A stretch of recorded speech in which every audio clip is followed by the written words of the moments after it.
눈 덮인 고갯마루에서 늙은 접장의 언손이 반토막 난 나무패 하나를 꼭 쥐고 있었습니다.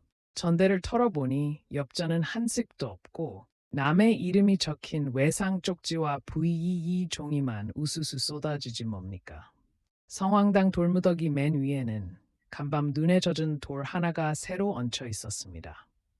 훗날 장터 한복판에서 누군가 품에서 꺼낸 반쪽을 그 폐에 맞대자 딱 하고 들어맞더랍니다. 제 몫은 한 푼도 없이 남의 빚만 지고 그 고개를 넘던 늙은이는 대체 누구한테 무얼 갚으러 가던 길이었겠습니까? 죽은 사람 전대가 남의 빚으로만 가득 찬 걸 나는 그 접장 어른한테서 처음 봤다 하옵니다. 이 이야기는 내가 지어낸 것이 아닙니다. 지지난해던가 옛 장이 서던 자리를 지나다가 무너진 임방터에 홀로 남은 늙은 장돌뱅이 한 분을 만났더랬지요. 임방이라 하면 보부상들이 보찜을 부리고 공사를 보던 사무소인데 이제는 주춧돌만 몇 개 풀숲에 남은 자리였습니다. 노인은 그 주춧돌에 걸터 앉아 낡은 보찜을 풀더니 기름 먹인 종이에 싼 것을 꺼내 내 앞에 놓았습니다. 반토막 난 나무패 하나였지요. 우리 접장 어른 목패가 아직 반쪽 남아있어. 그러고는 손끝으로 그 패를 쓸며 해가 기울도록 이야기를 이어갔습니다. 원한 갚는 이야기야 세상에 흔하고 흔합니다. 한데 은혜를 준 이한테 갚지 말고 생판 남한테 갚으라던 사람은 나는 그 접장 어른 하나밖에 듣지 못했습니다. 그 대목이 여태 가슴에 걸려 오늘 이렇게 옮겨봅니다. 끝까지 들어보시면 어째서 반쪽짜리 나무패 하나가 사람 여럿을 살렸는지 아시게 될 겁니다. 정조 임금 시절이라 하옵니다. 그 해는 흉년이었습니다. 여름 내 비가 굳더니 가을 거지가 반타작이 못 되었고 삼남 장시마다 곡식 실은 짐은 줄고 간만 뛰었지요. 그런 판에도 보찜을 지고 장을 도는 사람들이 있었으니 등짐장수, 보찜장수, 흔히 보부상이라 부르는 이들이었습니다. 무명이며 소금이며 바늘이며 얼레빗이며 산골마을 안악이 5일에 한번 만져볼까 말까 한 물건을 지고 오늘은 이 장, 내일은 저 장, 100리, 200리를 걸어 넘나드는 사람들이었지요. 이 사람들이 여느 뜨내기 장사치와 다른 것이 하나 있었습니다. 저희끼리 뭉쳐 상무사라는 것을 이루고 있었지요. 고을마다 임방이라는 사무소를 두고 그 안에서 접장이며 도접장이며 우두머리를 뽑아 저희 일을 저희가 다스렸습니다. 낯선 길에서 도적을 만나면 서로 지켜주고 병들면 거두고 죽으면 묻어주고 피 한 방울 안 섞인 사람들끼리 그렇게 형제처럼 얽혀 살았습니다. 그 얽힘의 증표가 목패 곧 쉼표였지요. 그 나무 조각 하나가 나는 상무사 사람이요 나를 믿어도 좋소 하는 표였습니다. 미천도 새도 아닌 그 믿음 하나로 굴러가는 무리였으니 이 이야기가 왜 나무 조각 하나로 시작해 나무 조각 하나로 끝나는지 그 까닭이 여기 있습니다. 판돌이라는 젊은 등짐 장수가 있었습니다. 나이 30줄에 어깨가 두 뼘은 벌어지고 지게에 목발 잡은 소나기가 무쇠 같다는 사내였습니다. 샘은 어찌나 밝은지 되질 말지를 눈대중으로 하고도 한 홉을 안 틀렸다지요. 한데 이 사람한테 흠이 하나 있었으니 글을 못 읽었습니다. 낯 놓고 기억자도 모른다는 말이 있지 않습니까? 판돌이 딱 그랬습니다. 물건값이야 손가락으로 셈해도 종이에 적힌 글자 앞에서는 눈뜬 장님이 되지 뭡니까? 장부에 제 이름이 어떻게 적히는지도 몰랐습니다.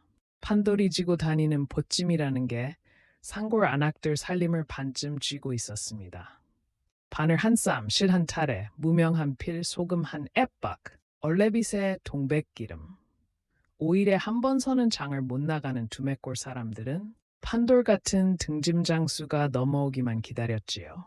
보찜을 부리면 안악들이 우르르 모여들어 바늘 한 쌈에 좁쌀 한 대를 놓고 반나절을 흥정했습니다. 판돌은 그 흥정을 손가락 셈 하나로 다 받아냈습니다. 돼지를 눈대중으로 하고도 틀리는 법이 없으니 두매골에서는 판돌이 되는 관가대보다 낫다는 말까지 있었다지요. 한데 그엔 그 보찜이 무거워지기만 하고 가벼워지질 않았습니다. 흉년이라 두매골 안악들 손에 좁쌀 한 대가 없으니 물건이 팔려야 말이지요. 지고 간 소금을 도로 지고 넘어오는 날이 예사였습니다. 보찜이 무거우면 어깨보다 마음이 먼저 처지는 법입니다. 판돌은 잿마루를 넘을 때마다 지고 온 소금 자루를 원망스레 내려다봤다 합니다. 그 흉년의 판돌은 빚에 몰려 있었습니다. 봄에 물건 미천을 대느라 객주한테 돈을 꾸었는데 값이 뛰어 물건은 안 팔리고 갚을 날은 코앞이었지요. 밤이면 복력방 구석에 앉아 빚 문서를 만지작거렸습니다. 글자는 못 읽어도 그 종이 한 장이 제목을 조르고 있다는 것만은 손끝으로 알았던 겁니다. 종이 오른편 아랫개에 붉은 인주로 눌린 도장 자국이 있었는데 판돌은 그 자국만 보면 명치가 뻐근했습니다. 언제까지 얼마를 갚으라는 날짜와 셈이 그 아래 쭉 적혀 있을 텐데 정작 임자인 저는 그걸 읽을 수가 없으니 남이 이만큼이요 하면 그런가 보다 할 밖에요. 그돈밤이면 문득 이런 생각도 들었다지요. 보찜 하나 지고 밤길로 내빼면 이 장 저 장 얼굴 안 하는 대로 숨어들면 이 빚 문서가 나를 못 찾지 않겠나 하고요. 상무사에 이름을 올린 보부상이 야반도주를 하면 그건 신표를 저버리는 짓이라 다시는 어느 장에도 못 섭니다. 그걸 알면서도 그 마음이 자꾸 들었으니 그만큼 목이 죄었던 게지요. 사람이 궁하면 그런 마음이 드는 법입니다. 판돌이 특별히 모진 사람이라 그런 게 아니었습니다. 다만 뒷날 판돌은 그 궁한 마음을 부끄러워할 일이 생기고 맙니다. 그 무렵 판돌은 김접장이라는 늙은 보부상과 한동안 장기를 같이 걸었습니다. 접장이라 하면 보부상 여럿이 뽑아 세운 우두머리를 이르는 말입니다. 인방마다 접장이 있고 그 위에 도접장이 있어 동무들 사이 다툼을 가리고 병든 이를 거두고 죽은 이를 묻는 일까지 도맡았지요. 김접장은 얼굴에 마마 자국이 얽어 다들 곰보접장이라 불렀는데 나이 60이 넘도록 보찜을 못 놓은 사람이었습니다. 잔소리가 어찌나 많은지 집 매는 법부터 목패 간수하는 법까지 하루에 12번을 참견했다지요. 짐은 어깨로 지는 게 아니라 허리로 지는 게야. 목패는 전대 맨 안쪽에 넣어라. 그게 내 이름이니까. 판돌은 그 잔소리가 성가셔 걸음을 빨리에 앞서 가곤 했습니다. 늙은이 걸음이 느린 것도 답답했고요. 젊은 축들은 곰보 접장을 두고 잔소리서 말에 찍은 서푼이라 놀리기도 했습니다. 남 챙기느라 제 물건은 제대로 못 파는 늙은이라는 뜻이었지요. 한데 이 늙은이한테 이상한 버릇이 하나 있었습니다. 장길에 병들어 처진 동무가 있으면 제 보찜이 무거워지는 것도 마다 않고 그 사람 짐을 나눠줬습니다. 한 번은 무명 팔던 최가가 발을 접질려 절뚝이는데 곰보접장이 제 소금 짐 위에 최가 무명까지 얹어지고 30리를 넘더랍니다.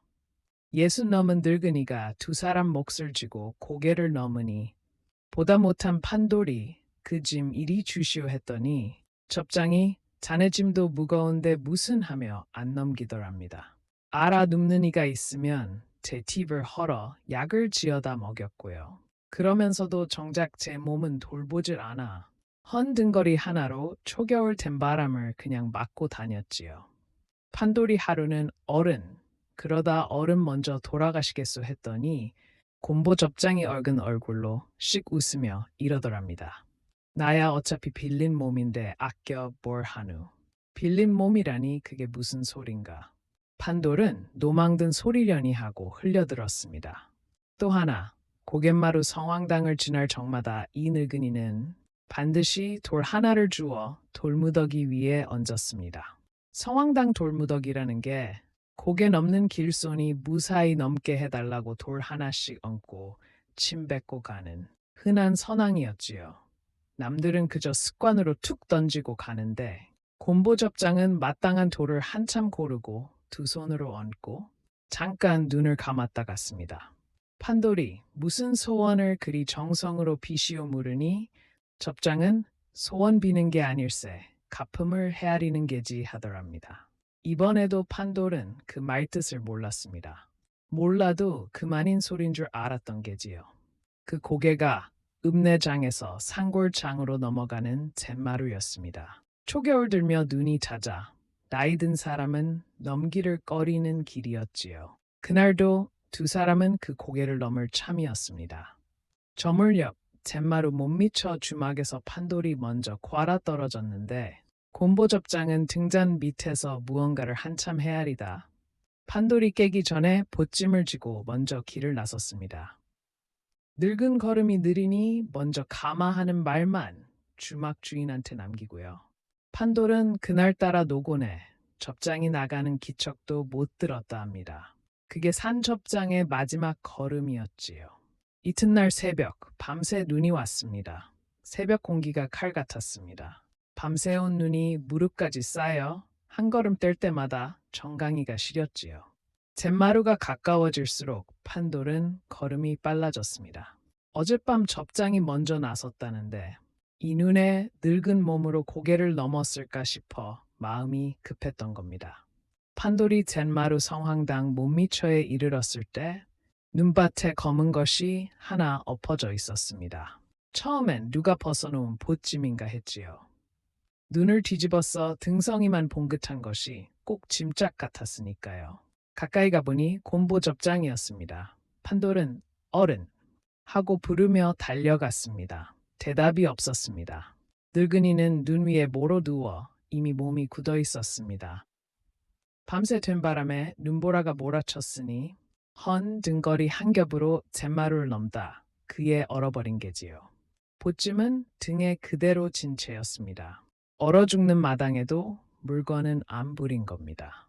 지고 가던 물건이 뭔가 하고 판돌이 보찜을 열어보니 팔다만 소금도 무명도 아니고 약봉지가 연함은 개 그리고 미음 언 좁쌀 한 줌이 기름종이에 쌓여 있었습니다. 제거 팔 물건은 없고 남 먹일 것만 지고 넘던 걸음이었지요. 판돌은 눈을 쓸어내고 접장을 안아 일으켰습니다. 어근 얼굴에 서리빨이 앉아 웃는 낯인지 우는 낯인지 분간이 안 되더랍니다. 판돌의 손이 저도 모르게 떨렸습니다. 무섭거나 추워서가 아니라 이 늙은이가 어젯밤 등잔 밑에서 무얼 그리 헤아렸던가 그 생각이 먼저 명치를 찔러왔던 겁니다. 그런데 접장의 오른손이 이상했습니다. 주먹을 어찌나 단단히 쥐었는지 얼어붙은 손가락이 펴지질 않았습니다. 판돌이 조심조심 손을 벌려보니 그 안에 나무패 하나가 들어 있었습니다. 보부상들이 지니고 다니는 목패, 곧 신표였지요. 아무 데서나 보찜 풀고 물건 파는 뜨내기가 아니라 상무사에 이름을 올린 어엿한 보부상이라는 증표가 그 패였습니다. 한데 그 목패가 반토막이 나 있었습니다. 톱으로 킨 것도 아니고 부러뜨린 것도 아닌 오래전에 세로로 두 쪽을 낸 것을 손때가 반들반들하게 매만진 반쪽이었습니다.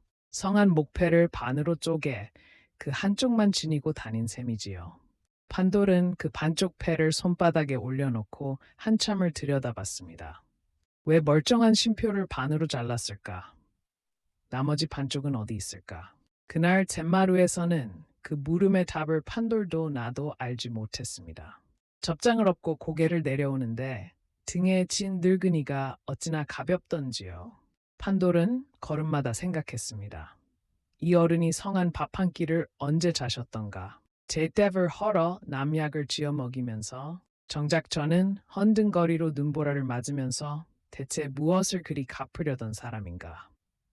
인방으로 접장을 모시고 와 얼어붙은 옷을 벗기려 전대를 풀었습니다.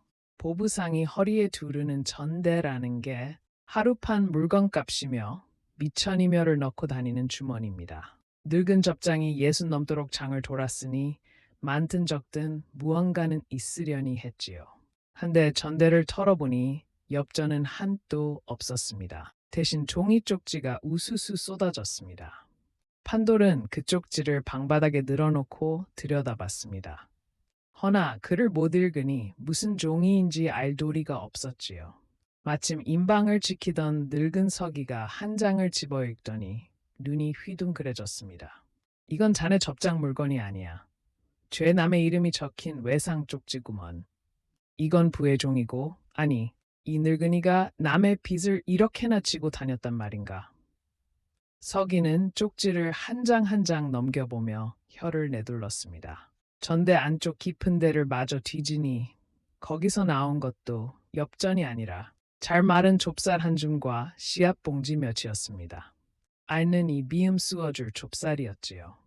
제 노잡돈은 없어도 남 먹일 좁쌀은 챙긴 전대였습니다. 판돌은 그 좁쌀 한 줌을 손바닥에 받아들고 한참을 그러고 있었습니다. 제 돈은 한 푼도 없이 남의 이름이 적힌 외상값과 부의 종이만 한 천대 가득.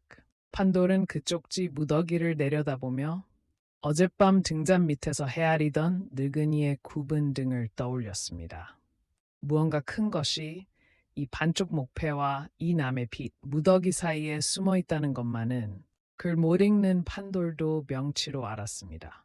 허나 그것이 무엇인지 그날은 아무도 몰랐지요. 보부상이 객지에서 죽으면 상무사가 나섭니다. 이게 여느 장사치들과 다른 점이었지요. 뜨내기 장돌뱅이는 길에서 죽으면 거적에 말려 아무데나 묻히지만 상무사의 이름을 올린 보부상은 달랐습니다. 임방에서 부고를 돌리면 소식들은 동무들이 5일장 돌던 걸음을 접고 모여들어 저마다 형편껏 부의를 냈습니다. 몇 차릭이든 한 줌 쌀이든 낼 수 있는 만큼요. 그 돈으로 관을 짜고 자리를 보아 죽은 동물을 사람답게 묻어주는 것, 그게 상무사의 법도였습니다. 살아 보찜을 같이 줬으니 죽어 흙 한 줌도 같이 덮어준다는 뜻이었지요. 부고는 목패로 돌았습니다. 임방에서 통문을 써붙이고 장을 도는 동무편에 어느 임방 암흑의 접장이 갔다는 소식을 실어 보내면 그게 하루 이틀 새 이 장 저장으로 번졌습니다. 소식 들은 이들은 보찜을 부린 그 자리에서 전대를 끌러 엽전 몇 틱이든 한 줌 쌀이든 부의를 냈습니다. 세비 서푼인 사람은 서푼을, 넉넉한 이는 넉넉한 대로요. 이문을 따지지 않는 돈이라 보부상들은 이 부의만은 손이 크더랍니다. 오늘 남을 묻는 부의가 언젠가 나를 묻을 부의라는 걸 다들 알았으니까요. 박 도접장이 왔습니다. 이 근방 여러 임방을 아우르는 어른이었는데 곰보 접장과는 젊어 한솥밥을 먹던 사이라 했습니다. 도접장은 얼어 죽은 옛 동무의 낯을 한참 들여다보다 얼근 얼굴을 손바닥으로 쓸어주며 나직이 말했습니다. 이 사람아, 남부에는 그리 챙기더니 제 부에 거들 일은 안 만들었어야지. 그 말끝이 잦아드는 걸 보고 곁에 섰던 젊은 축들이 다들 고개를 돌렸습니다. 접장은 볕 잘 드는 산자락에 묻혔습니다. 부인은 넉넉히 거쳤지요. 늙은이가 평생 남의 부위를 챙겨 다닌 값을 동무들이 그렇게 돌려준 셈이었습니다. 흙을 덮는데 알다 겨우 몸을 추스른 최가가 절뚝이며 와서 흙 한 줌을 보태며 소리 없이 울었습니다. 곰보 접장이 제 무명짐을 얹어지고 30리를 넘어주던 그 잔등을 최가는 잊지 못했던 게지요. 그 곁에 눈 어두운 노 서방도 지팡이를 짚고 서서 흙 접히는 소리에 귀만 기울이고 있었습니다. 접장이 갚아준 12사람 중 몸 성한 이들이 하나둘 모여 저마다 흙 한 줌씩을 보탰습니다. 묻고 내려오는 길에 박 도접장이 판도를 불러 세웠습니다. 자네가 이 사람 마지막 길을 같이 걸었다지. 그럼 이 사람 뒤끝도 자네가 맡게. 전대며 목패며 임자 없는 물건이 아니라 갈 데가 있는 물건이야. 그러고는 반쪽 목패와 남의 빗쪽지가 든 전대를 판돌의 손에 쥐어주었습니다. 판돌은 얼결에 받았지만 막막했습니다. 전대 속 쪽지가 무슨 글자인지 읽을 수가 있어야 갈 데를 찾지요. 판돌은 낯이 화끈거렸습니다. 30 넘도록 제 이름 석자도 못 그리는 처지가 그때만큼 부끄러운 적이 없었다 합니다. 어른, 실은 제가 글을 못 읽습니다. 박 도접장은 그 말에 웃지도 나무라지도 않았습니다. 다만 이러더랍니다. 곰보도 젊어서 낯 놓고 기역자를 몰랐네. 그리야 아는 사람 빌리면 되고 정작 못 빌리는 건 사람 속이지. 그 말이 무슨 뜻인지도 그때는 몰랐지만 판돌은 그날부터 전대를 제 허리에 둘렀습니다. 남의 피 쪽지가 든 전대를요. 판돌은 임방서기를 붙잡고 쪽지를 한 장 한 장 읽혔습니다. 읽어나갈수록 이상했습니다. 쪽지에 적힌 이름들이 죄아는 얼굴이었던 겁니다. 무명 팔던 최가 소금지던 곰배, 얼레비 팔던 눈 어두운 노서방, 하나같이 요 근래. 병들거나 다쳐 장에 못 나오던 동무들이었지요.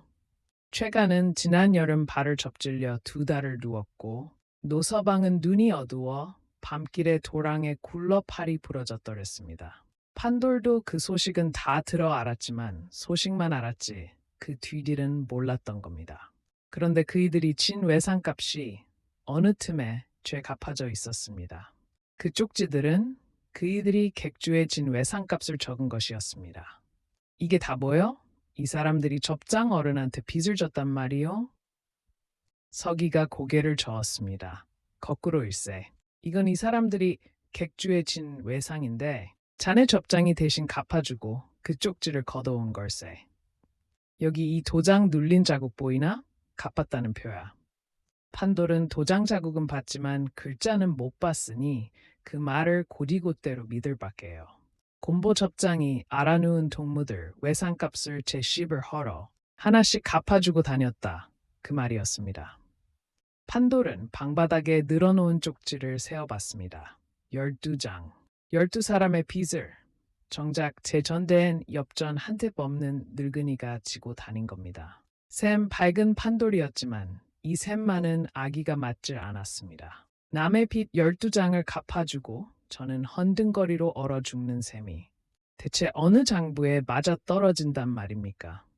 판돌은 그 12장을 품에 넣고 이름 적힌 동무들을 하나씩 찾아 나섰습니다. 글자는 못 읽으니 장에서 아는 이를 만날 때마다 여기 이 쪽지 임자가 딘지 좀 읽어줘 해서 이름을 짚어갔지요. 사람들은 하나같이 같은 말을 했습니다. 그 외상 곰보접장 어른이 진작 갚아주고 갔어. 판돌이 어른이 왜 그걸 갚았답디까 물으면 다들 고개만 저었습니다. 갚아주고는 누가 물으면 자네가 갚았다 하게 하고 이름도 안 남겼다는 겁니다. 그날 밤 판돌은 주막 복넛방에서 묵었습니다. 복넛방이라는 게 오가는 길손이 몇 푼 내고 한데 모여 자는 봉당방입니다. 그 밤 복넛방 구석에 병든 아이가 하나 웅크리고 있었습니다. 10서넛이나 됐을까요? 등짐장수 흉내로 지게 하나를 옆에 세워뒀는데 지게가 텅 비어 있었습니다. 짐을 못 지는 겁니다. 아이 몸피에 어른 지게라 지워놓으면 아이가 지게에 매달리는 꼴이었지요. 아이는 열이 올라 입술이 부르렀는데 마른 몸을 새우처럼 말고 앉아 제 무릎에 얼굴을 묻고 있었습니다. 주막 주인은 빚을 못 낸다고 아이를 문 밖으로 내몰려던 참이었지요. 밖에는 짖는개비가 치고 있었습니다.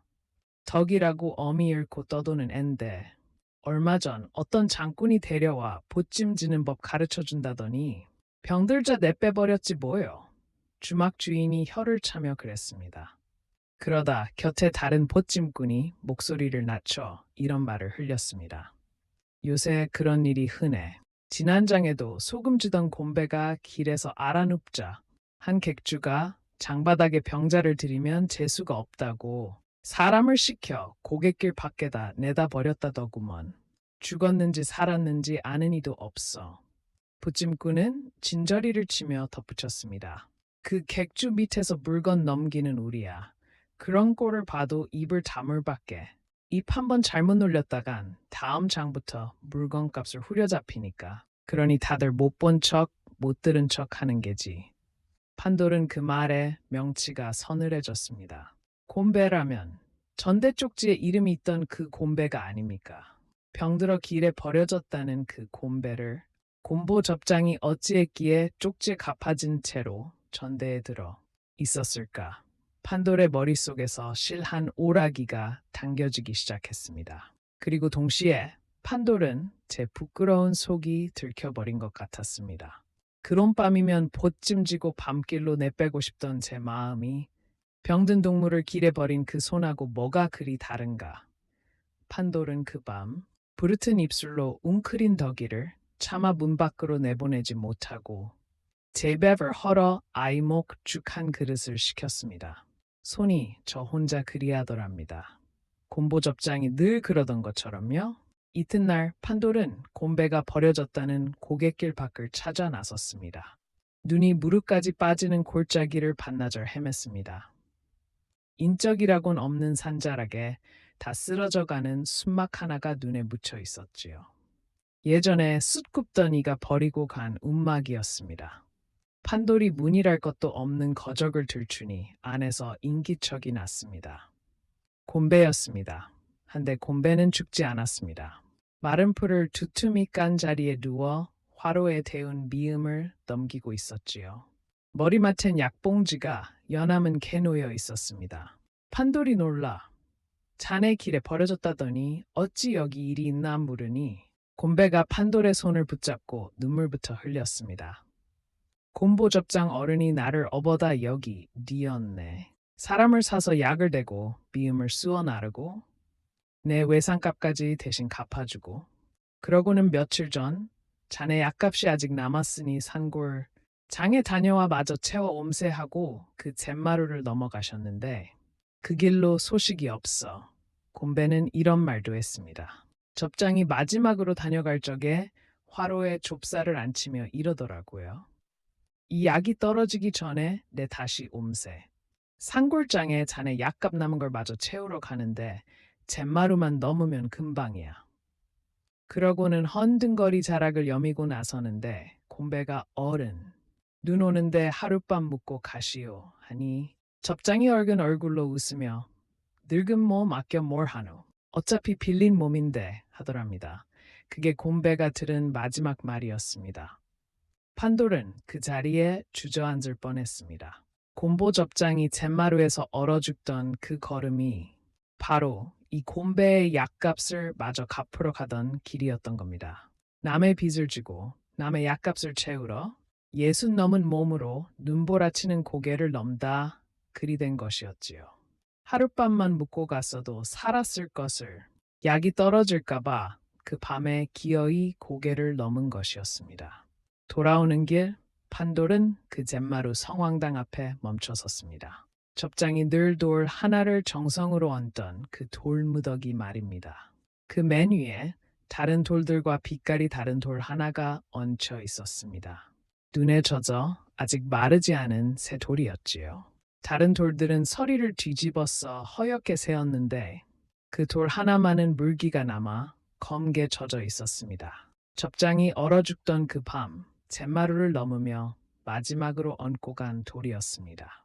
곰배 약값을 마저 갚을 엄던 그 걸음에도 느그니는 돌 하나를 골라 두 손으로 얹고 갔던 겁니다. 그러고는 몇 걸음 못 가 눈밭에 쓰러졌지요. 판돌은 그 젖은 돌을 손끝으로 만졌습니다. 소원 비는 게 아닐세. 갚음을 헤아리는 개지 하던 늙은이의 말이 그제야 명치를 파고들었습니다. 이 돌무더기가 접장이 평생 갚아온 갚음의 셈이었던가. 돌 하나에 사람 하나. 저 아래 깔린 허연 돌들이 죄. 이 늙은이가 걷어세운 목숨들이었단 말인가. 판돌은 돌무더기를 한참 올려다봤습니다. 세어볼 엄두가 안 났지요. 품에서 반쪽 목패를 꺼내봤습니다. 성한 쉼표를 왜 반으로 잘랐는가? 판돌은 임방서기가 지나가듯 흘린 말이 떠올랐습니다. 접장이 살아생전 이 목패를 두고 이건 내 것이 아니라 빌린 것이라 하더라는 말. 그러고 보니 곰보 접장은 제 몸도 빌린 몸이라 했었지요. 반쪽짜리 목패, 반쪽이 있다는 건 나머지 반쪽이 어디엔가 있다는 뜻이 아닙니까? 판돌은 그 잿마루에서 처음으로 마음을 정했습니다. 이 반쪽에 나머지가 어디 있는지, 이 늙은이가 무얼 갚으러 평생을 그리 살았는지 기어이 알아내고야 말겠다고요. 돌무더기 위에 판돌도 돌 하나를 골라 얹었습니다. 정성껏 두 손으로요. 임방으로 돌아온 판돌은 박도접장을 붙들고 물었습니다. 반쪽 목패가 대체 무엇이냐고요? 늙은 도접장은 관솔불 앞에서 한동안 말이 없다가 예지를 풀어놓았습니다. 40년쯤 전 일이라 했지요. 곰보가 젊었을 적엔 자네하고 똑 닮았었네. 쌤은 밝고 글은 몰랐지. 그 애도 흉년이었는데 곰보가 미천을 잘못돼 빚에 몰렸어. 그 와중에 장지에 걸려 길에서 쓰러졌지. 다들 재수없다 피하는데 지나던 늙은 보부상 하나가 그 애를 업어다 살렸다네. 약을 대고 빚을 대신 갚아주고 보찜지는 법을 새로 가르쳐 어엿한 상무사 사람으로 세워줬어. 판돌의 소나기에 절로 힘이 들어갔습니다. 제 이야기 같아서요. 빚에 몰려 밤길로 내빼고 싶던 마음, 병들어 길바닥에 쓰러진 신세, 40년 전 곰보 접장이 딱 지금의 저였다는 겁니다. 그 은인이 곰보를 살리는데 반년이 걸렸다더군. 장질이라는 게 열이 펄펄 끓다 살가죽이 벗겨지고 다 나아도 한동안은 지게도 못 지는 병이야. 그 반년을 늙은 보부상이 제 장사길을 밀어가며 곰보를 업고 다녔다는 게지. 약을 대고 미음을 쓰고 곰보가 진 빚까지 제 뺏으로 갚아주고 다 낫고 나서 곰보가 그 은인한테 무릎을 꿇고 물었다지. 이 은혜를 어찌 갚습니까? 그랬더니 그 늙은 보부상이 제 목패를 반으로 쪼개더라는 게야. 한쪽을 곰보 손에 쥐어주면서 이랬다더군. 내게는 갚지 마라. 나도 이 목패를 남한테 받았고 그이한테 갚지 못했다. 대신 너처럼 죽어가는 사람을 만나거든. 그 사람을 살려라. 그게 갚음이다. 언젠가 이 반쪽이 나머지 반쪽을 만나거든. 그건 갚음이 한 바퀴 돌았다는 표다. 박 도접장은 관솔불심지를 돋우며 말을 이었습니다. 그 뒤로 곰보가 어찌 살았는지는 자네가 본 그대로일세. 제값 서푼이 생기면 두 푼은 남 약값으로 나갔어. 알아누운 동무 소식만 들리면 지고 가던 물건을 도로 지고 그 집부터 들렀지. 젊어선 나도 저 사람이 답답했네. 저러다 제 앞가림이나 하겠나 싶었지. 한데 예순이 넘도록 저 사람 보찜엔 늘 남먹일 약이 들어있었어. 제 물건은 안 팔려도 남 약봉지는 떨어지는 법이 없더군. 판돌은 그 자리에서 한참을 움직이지 못했습니다. 곰보 접장이 평생 남의 빚을 갚고 병든 동물을 거둔 것이 은인한테 진 빚을 엉뚱한 남한테 갚은 셈이었던 겁니다. 갚아도 은인에게는 못 닿고 다음 사람으로만 흘러가는 갚음. 그래서 늙은이는 빌린 몸이라 했고 성황당에서 갚음을 헤아린다 한 것이었지요. 성황당 돌무더기에 얹은 돌 하나하나가 이 늙은이가 거둔 사람 하나하나였을지도 모릅니다. 판돌의 손에 쥐인 반쪽 목패가 갑자기 천근처럼 무거워졌습니다. 판돌은 제가 그 hôm밤이면 보찜지고 내빼려던 마음을 떠올리고는 낯이 화끈거렸습니다. 저는 제 빚 하나에 밤길로 도망칠 생각을 하던 사람인데 이 늙은이는 남의 빚 12를 지고 눈 덮인 고개를 넘었으니 같은 보찜꾼이라도 그 어깨에 진 것이 일이 달랐던가 싶었던 겁니다. 그럼 그 나머지 반쪽은 지금 어디 있어? 그건 곰보도 몰랐네. 은인이 준 건 갚으라는 반쪽이 아니라 넘기라는 반쪽이었으니까. 나머지 반쪽 임자가 살았는지 죽었는지 아무도 모르지. 판돌은 이제 다른 데로 눈이 갔습니다. 곰보 접장이 그토록 애써 갚아온 동무들의 빚. 그 빚은 애초에 왜 그리 무거웠던가. 흉년이라 해도 성한 장군 12이 한꺼번에 외상에 몰릴 일이 흔합니까?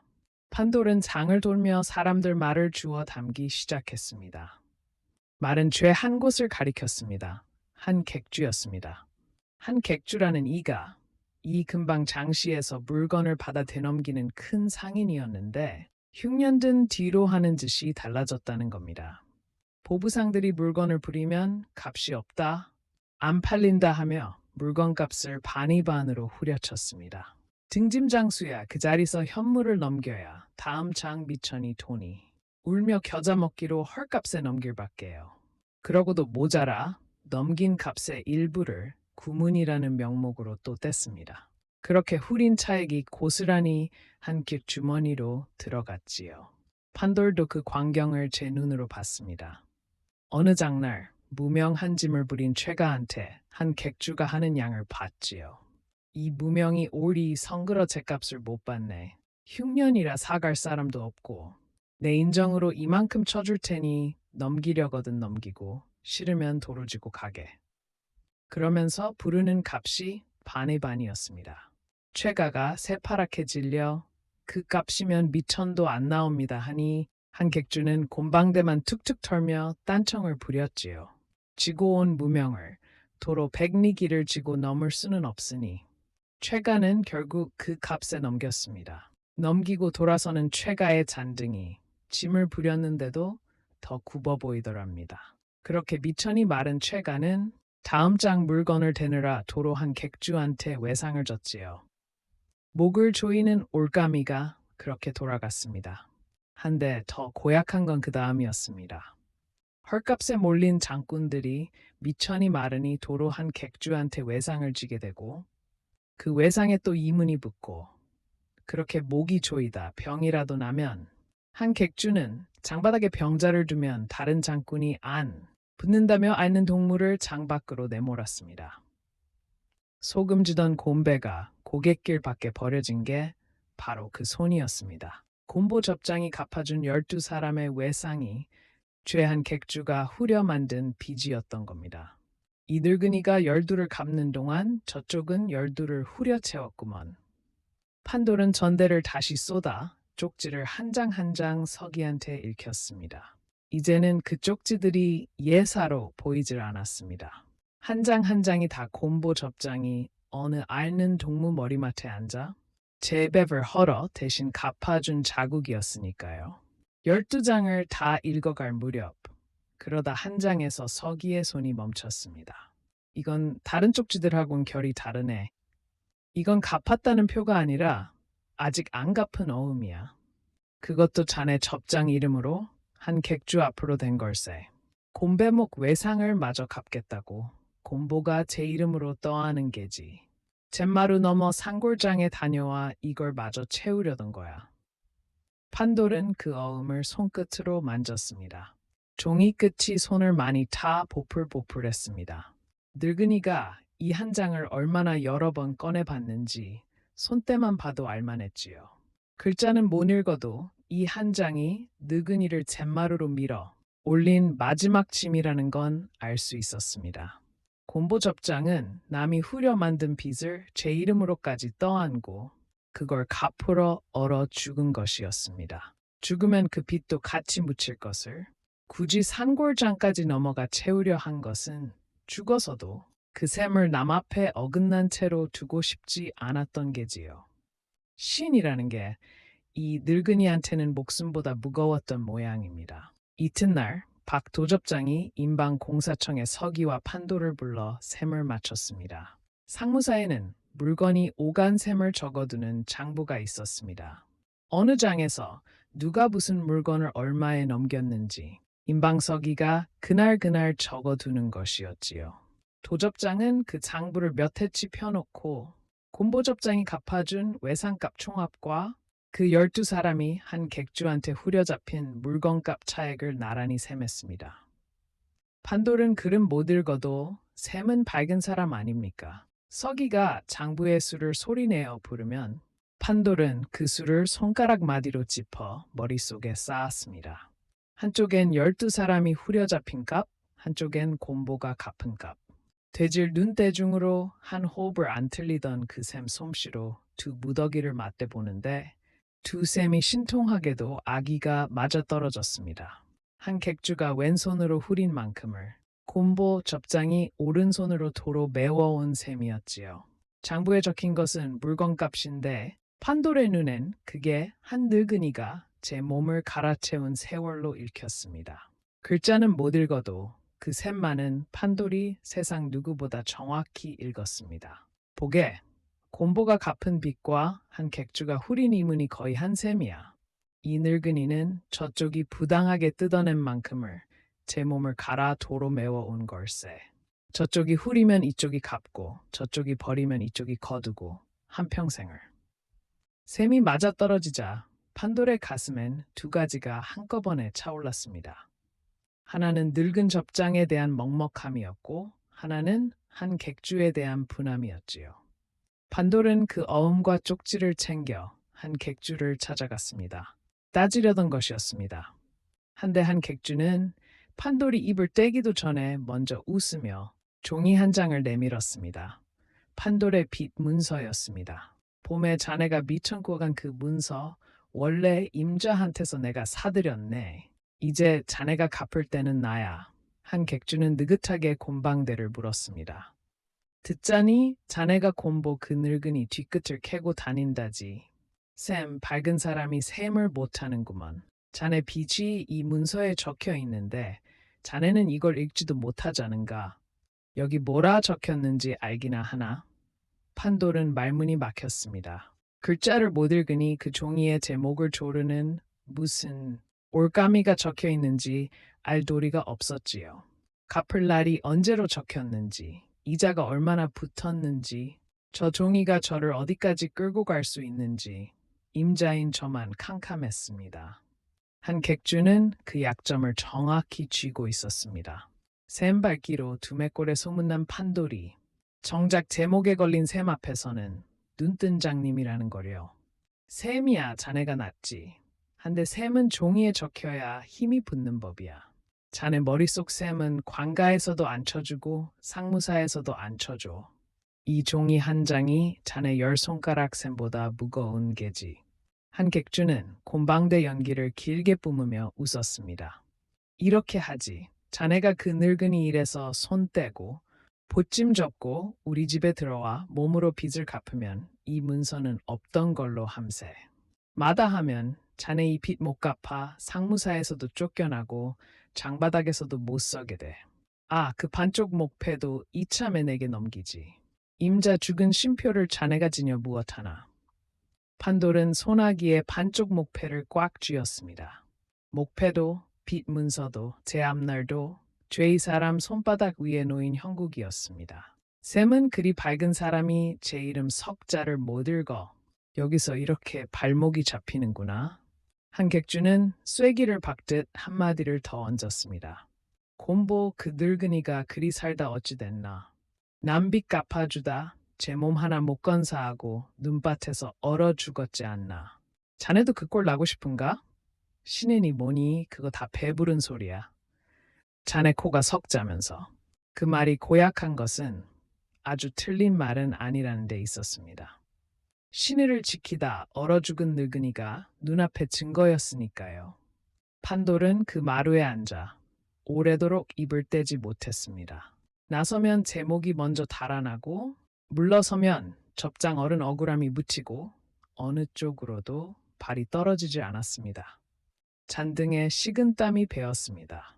반쪽 목패만 손 안에서 자꾸 만지작거렸지요. 이 반쪽이 무슨 힘이 있어 저를 여기서 꺼내주겠나 싶어. 그날은 그 나무 조각이 그저 야속하기만 했다 합니다. 그날 밤 판돌은 복론방으로 돌아왔습니다. 눈이 내리고 있었습니다. 복론방 구석엔 여태 덕이가 웅크리고 있었지요. 병든 아이는 판돌이 며칠 내준 죽으로 열은 내렸어도 갈 데가 없어 그 자리에 붙박여 있었습니다. 판돌은 아이 옆에 앉아 텅 빈 지게를 오래 바라봤습니다. 문득 그온 밤이면 보찜지고 밤길로 내빼고 싶던 제 마음이 떠올랐습니다. 한 객주 마루에 앉았을 때만 해도 판돌의 속엔 아직 그 마음이 남아 있었습니다. 목패고 접장이고 다 내려놓고 저 하나 살 길로 내빼면 그만 아닌가 하는 마음이요. 실은 한 객주가 내민 셈은 판돌 하나만 놓고 보면 아주 손해도 아니었습니다. 몸으로 몇 해 빚을 갚고 나면 목숨은 부지할 테니까요. 도망치거나 몸을 팔거나 둘 다 저 하나 살자는 길이었습니다. 한데 눈 오는 복냄방에서 병든 아이의 빈 지게를 보고 있자니 판돌은 도무지 그럴 수가 없었습니다. 제가 내빼면 저 아이는 또 누가 거두겠습니까? 제가 몸을 팔아 한 객주 밑으로 들어가면 저 아이 같은 애들을 장 밖으로 내다버리는 그 손을 거드는 셈이 아니겠습니까? 곰보접장이라면 어찌했을까 물어볼 것도 없었습니다. 이 늙은이는 제가 얼어 죽는 걸음에도 남의 약값을 채우러 고개를 넘던 사람 아닙니까? 판돌은 덕이의 지게를 끌어다 제 보찜의 반을 아이 지게에 옮겨 묶었습니다. 아이가 질 수 있을 만큼만요. 나머지 반은 제 지게에 얹었습니다. 두 몫을 지려니 어깨가 뻐근했지만 곰보 접장이 최가 무명까지 얹어지고 30리를 넘던 그 잔등을 떠올리니 이만한 무게쯤은 아무것도 아니다 싶었습니다. 더가 낫거든 나랑 장을 돌자. 짐 지는 법은 내가 가르쳐 주마.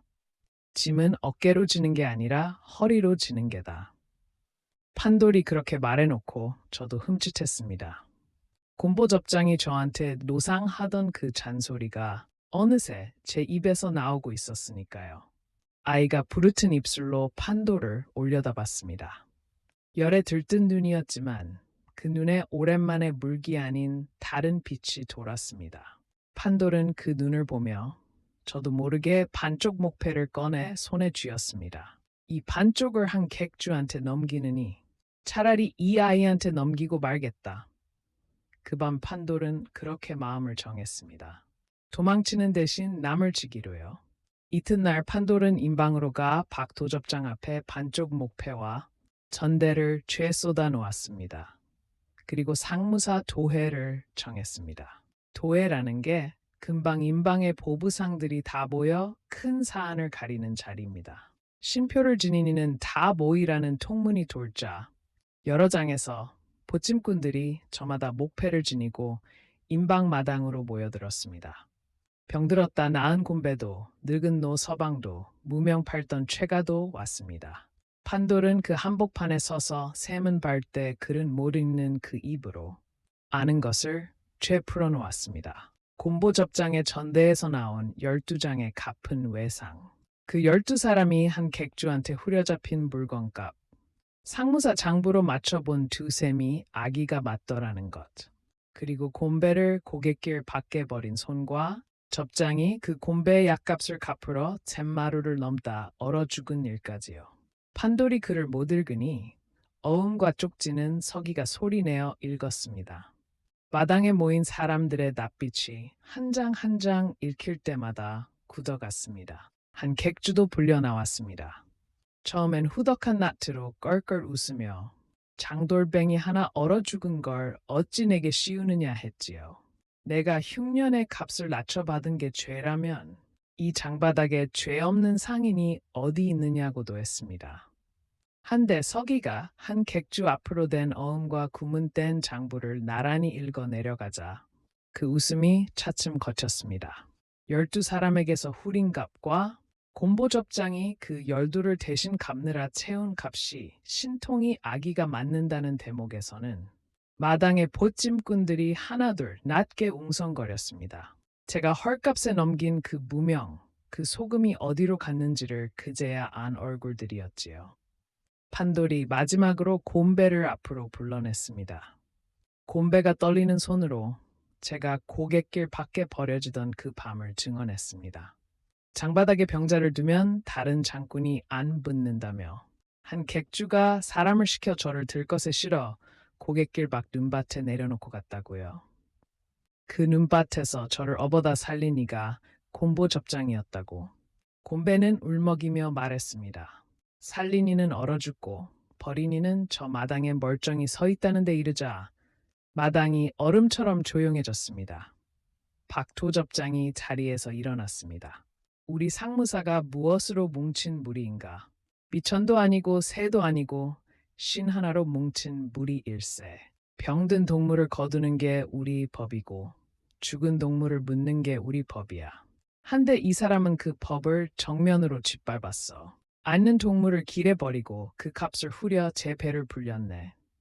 도접장이 손을 들자 마당에 모인 보부상들이 하나둘 채 목패를 높이 들어 보였습니다. 신표를 든다는 건 이 사람과는 상무사의 이름으로 다시는 물건을 트지 않겠다는 뜻이었습니다. 열이 들고 스물이 들고 마당 가득한 목패가 죄한 객주를 향해 들렸습니다. 오늘부로 이 사람과는 어느 장에서도 물건을 트지 말라.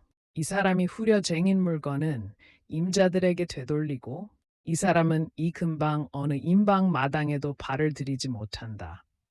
이게 무서운 것이었습니다. 한 객주가 아무리 큰 상인이라도 물건을 쥐어다 파는 보부상들이 죄등을 돌리면 그 창고에 쌓인 무명이며 소금이면은 썩는 짐이 될 밖에요. 지어다 줄 사람이 없으니 살 물건이 안 들어오고 사갈 사람이 없으니 쌓인 물건이 안 나갑니다. 객주라는 게 본래 사람과 사람 사이에 앉아 구문을 떼는 자리인데 그 사람들이 죄 등을 돌리면 객주는 앉을 자리 자체가 없어지는 게지요. 온 장씨가 한 사람에게 등을 돌리는 데는 관가에 곤장 한 대가 필요 없었습니다. 목패 하나면 됐지요. 관가 같으면 문서가 있어야 하고 아전을 거쳐야 하고 뇌물이 오갔겠지만 상무사의 벌은 그런 게 아니었습니다. 신인을 저버린 자에게서 신을 거두는 것 그뿐이었지요. 한 객주는 그 마당에서 제가 후려온 값보다 훨씬 큰 것을 잃었습니다. 후덕한 나트로 가려운 속이 죄 드러난 나트로 그는 아무 말도 못하고 마당을 물러났습니다. 뒤로 목패든 손들이 그의 등을 배웅했지요. 내가 이 대목을 전하는 임방터 노인은 여기서 잠깐 이야기를 멈추고 이렇게 덧붙였습니다. 한 객주도 처음부터 모진 사람은 아니었다고요. 관가에 진 빚에 몰려 미천을 지키자니 남을 후리게 되고 후린 걸 감추자니 앓는 이를 내몰게 되고 그렇게 한 발 궁지로 밀려간 사람이라고요. 다만 곰보접장은 같은 궁지에서 제 몸을 갈아 남을 메웠고 한 객주는 같은 궁지에서 남을 갈아 제 배를 채웠으니 그 갈림 하나가 두 사람의 낯을 이렇게 갈라놓았다는 게지요. 노인은 그 말끝에 오래 곰방대만 만졌습니다. 판돌은 곰배를 부축해 마당 한쪽으로 물러나며 이제 됐구나 싶었습니다. 접장 어른 억울함도 풀었고 후린 물건도 임자들에게 돌아갈 참이었으니까요. 한데 정작 제 발등에 풀 한 객주가 쥔 빚 문서만은 여전히 그대로 남아 있었습니다. 응보는 이뤘어도 제 앞날은 아직 캄캄했던 게지요. 그 소란이 가라앉을 무렵이었습니다. 마당 뒤편에서 낯선 노인 하나가 천천히 걸어 나왔습니다. 행색은 넉넉한 큰 상인인데 걸음은 옛 보찜꾼의 걸음이었습니다. 정행수라 하는 이 근방에서 손꼽는 상인이었지요. 그가 판돌 앞에 서더니 판돌의 손에 쥐인 반쪽 목패를 한참 들여다봤습니다. 그러고는 제 품에서 기름 먹인 종이에 싼 것을 꺼냈습니다. 또 하나의 반쪽 목패였습니다. 내가 젊어 죽어갈 적에 정행수가 나직이 말했습니다. 어느 늙은 보부상이 나를 업어다 살렸소. 약을 대고 빚을 갚아주고 보찜지는 법을 가르쳐 세상에 세워줬지. 갚겠다 하니 제 목패를 반으로 쪼개 한쪽을 주며 이럽디다. 내게 갚지 마라. 다음 사람에게 넘겨라. 언젠가 이 반쪽이 나머지 반쪽을 만나거든 갚음이 한 바퀴 돈 것이다. 나는 그 반쪽을 40년을 지녔소. 나머지 반쪽이 어디서 어찌 흘러가는지도 모르고. 판돌은 숨이 멎는 듯 했습니다. 정행수를 살린 그 늙은 보부상이 바로 곰보접장을 살린 그 은인이었던 겁니다. 은인은 제 목패를 반으로 쪼개 한쪽은 곰보에게 한쪽은 정행수에게 준 것이었지요. 두 반쪽이 각기 다른 사람 손으로 40년을 흘러 오늘 이 마당에서 다시 만난 것이었습니다. 나는 그 은인이 준 말을 지키느라 정행수가 말을 이었습니다. 넉넉해진 뒤로도 흉년마다 앓는 보찜꾼을 거뒀소. 약을 대고 빚을 갚아주고 갚음이 한 바퀴 돌았다는 그 반쪽을 내 눈으로 보기 전엔 눈을 못 감겠다 싶었지. 한데 오늘 임방에 반쪽 목패를 지닌 젊은 보찜꾼이 신의를 세웠다는 소문을 듣고 나는 그게 그 반쪽인 줄 대번에 알았어. 정행수의 눈이 붉어져 있었습니다.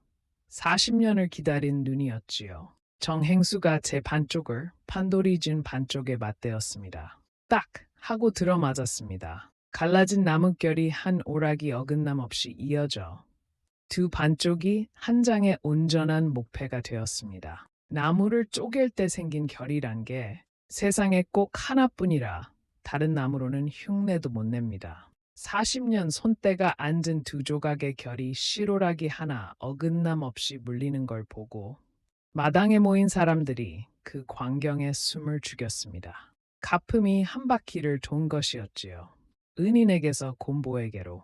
곰보에게서 판돌에게로, 그리고 은인에게서 정행수에게로 흘러 마침내 한자리에서 이어진 것이었습니다. 곰보접장은 죽는 날까지 이 반쪽의 나머지를 못 봤지만 그가 거둔 판돌의 손에서 그의 두 반쪽이 만났으니 늙은이가 평생 헤아리던 가품이 헛것은 아니었던 셈입니다. 정행수는 그 온전해진 목패를 판돌의 손에 도로 쥐어주었습니다. 그러고는 판돌의 빚 문서 이야기를 듣더니 껄껄 웃었습니다. 그 문서 내가 한 객주한테서 도로 사드리겠소. 값은 후하게 쳐줄 테니 그자도 마다 못할게요. 그리고 자네한테 이르네. 정행수의 목소리가 낮아졌습니다. 나한테 갚지 마시게. 다음 사람에게 넘기게. 나도 그 말을 40년 전에 들었네. 정행수는 그 길로 사람을 놓아 한 객주가 쥐고 있던 판돌의 빚 문서를 사들였습니다. 장바닥에서 쫓겨나 물건이 죄 썩는 짐이 된 한 객주로서는 그 문서라도 값을 받고 넘기는 게 나았지요. 정행수는 그 문서를 판돌 앞에서 화로에 넣었습니다. 판돌이 여태 글자 하나 못 읽어 벌벌 떨던 그 종이가 관솔불에 오그라들며 재가 되었습니다. 붉은 도장 자국이 마지막으로 까맣게 타들어가는 걸 판돌은 잠자코 지켜봤습니다. 판돌의 손에서 반쪽이 하나가 되었던 목패가 다시 그의 것이 되었습니다. 빚 문서는 그날로 풀렸지요. 샘은 발대에 글을 못 읽어 발목 잡혔던 사내가 글자 한자 읽지 않고 그 올가미에서 풀려난 것이었습니다. 사람의 신신이 종이의 글자를 이긴 셈이었지요. 판돌은 뒷날 이렇게 말했답니다. 글은 여태 못 읽지만 그날 화로에서 종이 타는 냄새만은 평생 못 잊겠더라고요. 세월이 흘러 판돌은 그 임방의 접장이 되었다 합니다. 곰보 접장이 그랬듯 판돌도 장길에 병든 동무가 있으면 제부짐이 무거워지는 걸 마다 않고 그 짐을 나눠줬습니다. 알아눕는 이가 있으면 제비를 헐어 약을 쥐어다 먹였고요. 젊은 축들이 접장님, 그러다 접장님 먼저 골병 드시겠소 하면 판돌은 곰보 접장이 그랬던 것처럼 씩 웃으며 나야 빌린 몸인데 아껴 뭘 한우 했다지요. 그 잔소리 섬 아래 앱서 푼이던 늙은이의 말을 판돌이 그대로 물려받은 겁니다. 성황당을 지날 적마다 돌 하나를 두 손으로 얻는 버릇까지도요. 복력방에서 거둔 덕이는 자라 어엿한 등짐 장수가 되었습니다. 짐 못 지던 빈지게에 이제는 물건이 그득했지요. 판돌은 덕이한테 보찜 매는 법부터 목패 간수하는 법까지 하루에 12번을 참견했다 합니다. 곰보 접장이 판돌한테 그랬던 것처럼요. 판돌이 늙어 보찜을 놓던 날 다 자란 덕이를 불러 앉혔습니다. 그리고 기름 먹인 종이에 싼 것을 꺼내 아이 손에 쥐어주었지요. 그 온전했던 목패를 판돌은 다시 반으로 쪼갠 것이었습니다. 한쪽을 덕이에게 주면서 판돌은 40년 전 곰보 접장이 들었던 그 말을 그대로 옮겼다 합니다. 내게 갚지 마라. 다음 사람에게 넘겨라. 언젠가 이 반쪽이 나머지 반쪽을 만나거든 갚음이 한 바퀴 돈 게다. 옛 임방터의 노인은 여기까지 이야기하고 보찜을 여맸습니다. 그러고는 반토막난 목패를 다시 기름종이에 싸며 나직이 덧붙였지요. 저 반쪽의 나머지가 지금 어느 젊은 보찜꾼의 품에 있는지 자기도 모른다고요. 다만 흉년이 들 때마다 어디선가 누가 남의 빚을 대신 지고 눈 덮인 고개를 넘고 있을 것만은 믿는다고 했습니다. 나는 그 노인과 헤어져 산길을 내려오며 오래 그 반쪽 목패를 생각했습니다. 원하는 갚으면 그 자리에서 끝이 나는데 은혜는 갚을수록 늘어나 다음 사람에게로 흘러가더이다. 제 몫은 한 푼 없이 남의 빚만 지고 고개를 넘던 그 늙은이가 무얼 갚으러 가던 길이었는지 이제는 알 것도 같습니다. 갚음이 한 바퀴를 도는 그 자리에 나도 모르게 돌 하나를 얹고 싶어지는 이야기였습니다.